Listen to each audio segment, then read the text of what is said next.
Why injection molders ask for MFI before buying polymer?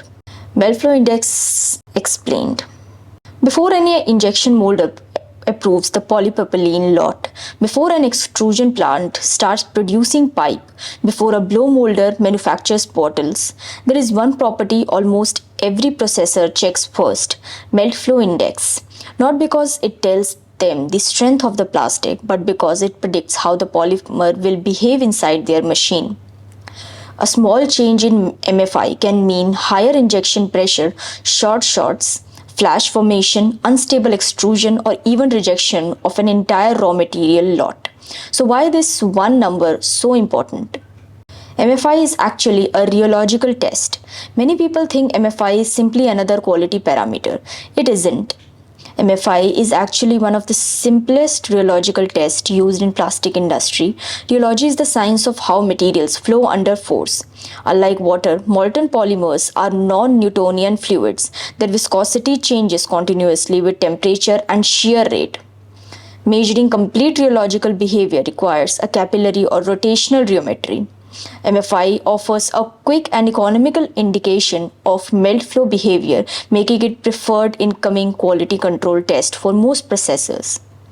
ASTM D1238 explained. To make result comparable worldwide, testing follows ASTM D1238 or ISO 1133. A precisely machined barrel is heated to a specified temperature. The polymer reaches thermal equilibrium. A piston fitted with a standardized piston foot applies a specified dead weight. The molten polymer flows through a carbide die having controlled dimensions. Depending on the polymer grade, different test conditions are selected.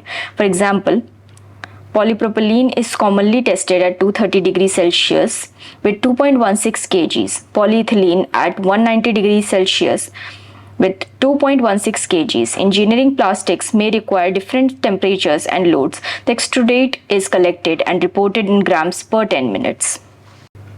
How engineers interpret MFI.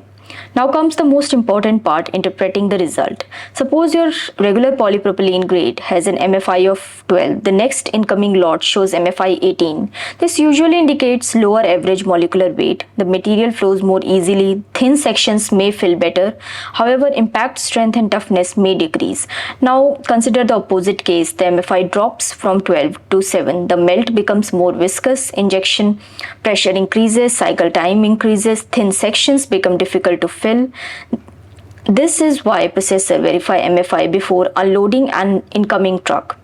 So remember, higher MFI does not mean better quality. Lower MFI does not mean poor quality. The correct MFI depends entirely on the application. Melt flow index is far more than a number on a technical data sheet. It connects polymer chemistry with processing performance. Used correctly, it helps processors select the right material, maintain consistent production, because in plastic processing, controlling flow means controlling quality. For more such information, you can contact Presto.